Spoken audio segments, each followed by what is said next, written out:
Oh, but my favorite Clinton policy, oh, my favorite. Even though it's not front and center, it's my favorite because we're so right on this, and she is so wrong, and yet we make no progress whatsoever. And for some reason, something about that just gets to me.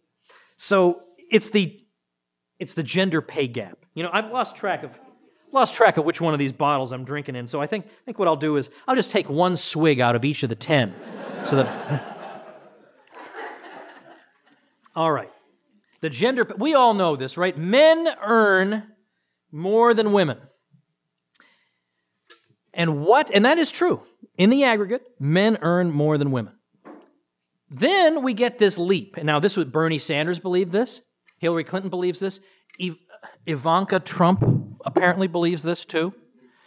and the thing is, the funny thing is, she got the basic insight as to why it's there. And she said it in the speech and didn't penetrate. Wait a minute, maybe that's why there's a gap. I'll get to that in a minute. I'll tell you where the gap is with some of these people. All right, so it's that men earn more than women. And then they draw this, they take this leap and they say, men earn more than women, and women earn less than men do for doing the same work. Now wait a minute, that is not the same thing. To say women earn less than men is not the same thing as saying women earn less than men for doing the same work. That was dealt with in the Equal Pay Act of 1963. That's already covered. So what are they talking about? So they're looking in the aggregate. They say, well, here's a big pile of money earned by men. Here's a pile of money earned by women. The women pile is smaller, so something sinister is going on. All right, well, I am now going to tell you the real truth of what's going on. And here's what I love about that. Well, you know what? I'm not going to tell you. I'm going to keep the punchline a secret just for one more second. Here's a fact about the gender pay gap that's going to lead into my punchline. It turns out that these jerks who promote this thing are not even bothering to measure the simple issue of number of hours worked by men and women.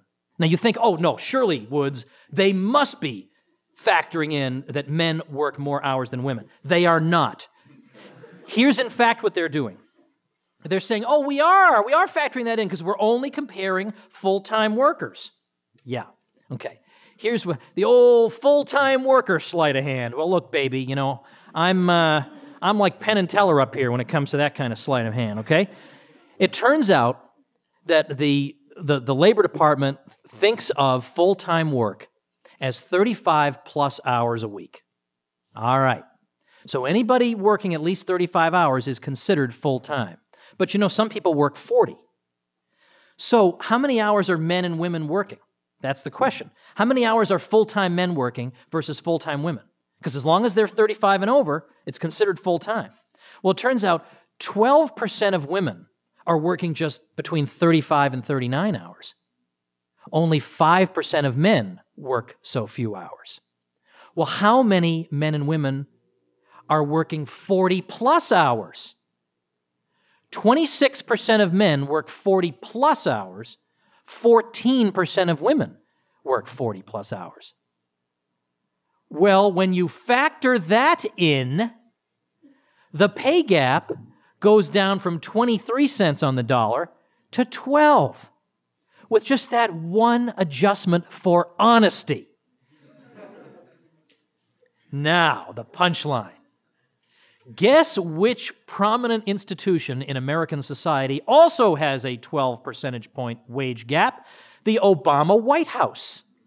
Oh, how about that? So they asked poor Jay Carney, Jay, you guys are going to go around persecuting, well, they probably didn't start it this way, that's how I would have started the question. You guys are going to go around persecuting private businesses for having a 12% pay gap, and you guys have a 12% pay gap between men and women. How do you account for that? Answer?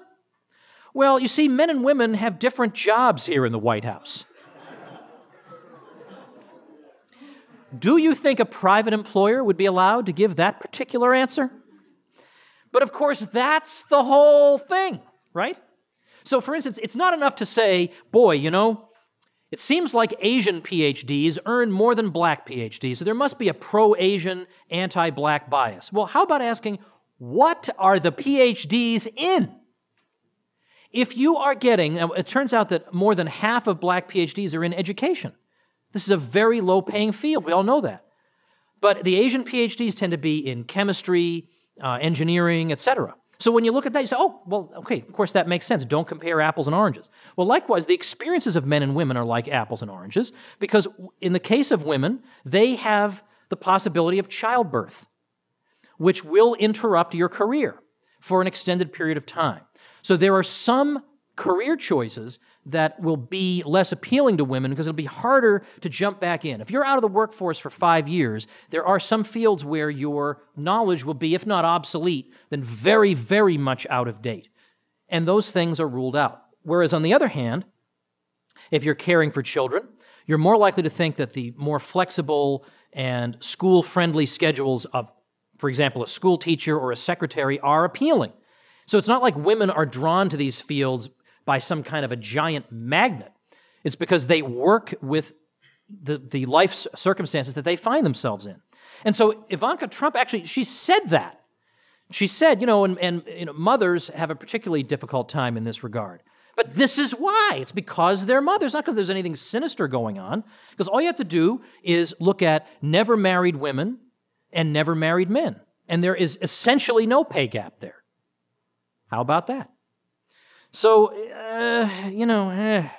there it is. All right, so now you know. There's no pay gap. There's a whole lot of crap. Don't believe it.